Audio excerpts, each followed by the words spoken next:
So far, we have set up our Maven server as a slave or agent to our Jenkins server. Now it's time to create our first job. Nothing but we have the first demo project, right? So that one I would like to build from the Jenkins, but the build should happen on my Maven server. If that is the case, we need to create our first job.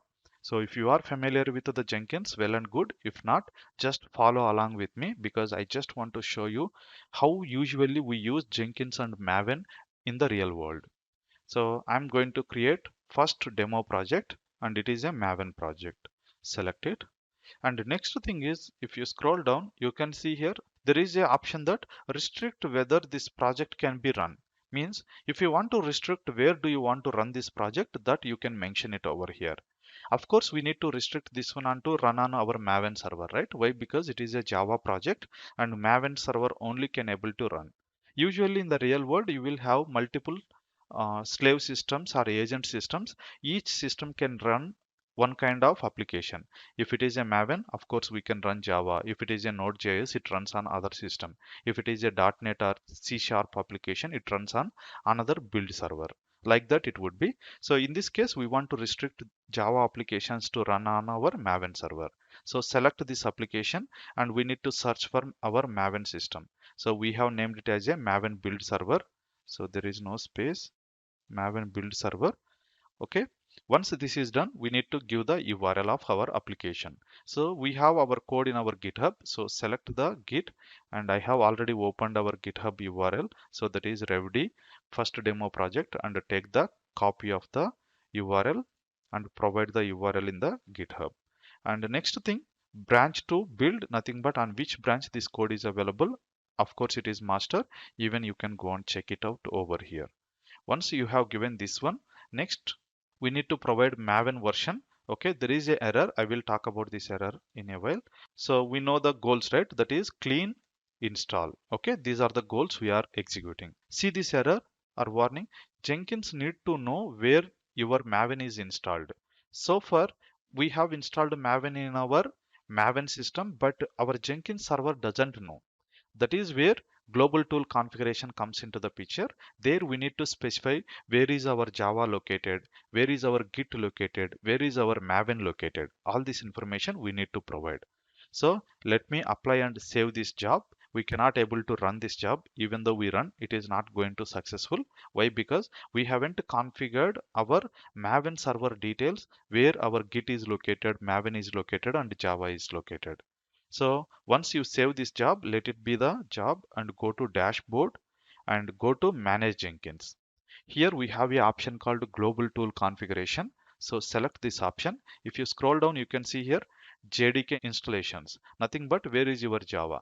Here we need to provide the path of Java where it is installed on our Maven server, not on the Jenkins server. So install automatically. I'm just disabling it. So just go to our Maven server. So this is our Maven server, right? So we have already configured. So this is Jenkins.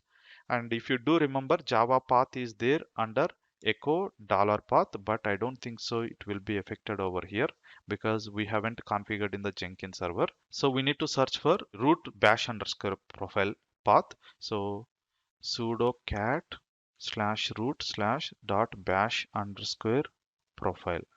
Okay, so you can see here this is the Java home path, right? Just to take this one and provide in the Java. Here name we just need to give Java home. Okay, even Java 1.8 also I can give. Okay, there is no hard coded value for this, but this should be the path of your Java home. Similar way, Git, where exactly does it installed? So Jenkins is installed. Okay, this is default, just this can be anything. And if I search for where is Git, sorry, Git. So this is the path Git is installed. So let me go to Git. Okay, next Gradle and Ant, these all are not required, but these plugins we have installed, that is the reason it is propagating. Next thing is Maven. So where is our Maven is installed? I'm going to give Maven 3.6.3. This is the version we have installed on Maven. You can check out that under OPT. Okay, here we have You can see this is the Apache Maven and this is the path, right? Even you can check the path m2 underscore home path. This is the path we need to provide. So I don't want to install automatically and give the path. That's it. With this information, we can able to run our job without any issues. Let's go back to our job, first demo project. Let's build it. Whenever we build, it is going to create a cd minus pwd, sorry, cd tilde pwd. I'm under my home Jenkins. This is the path we have given in our slave configuration, right? And if I go to workspace, here it is going to create the project and build the project, which means that it copies the our source code into this location, build it, and it generates the artifacts out of it. So let's build it now, and let me open it. So it is pulling the code and it started executing. You can see goals clean install and it is doing all the jobs. Okay, all right, our build is successful. I ran it some time back. That's the reason all the packages are copied into the local repository. That's why there is no issue. So build is successful.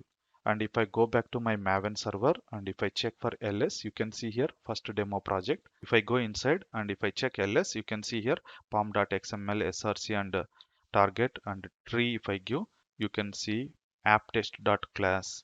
Even we should have app class, okay, which is class files are generated after build. And if I do ls minus la timestamp also 7:54.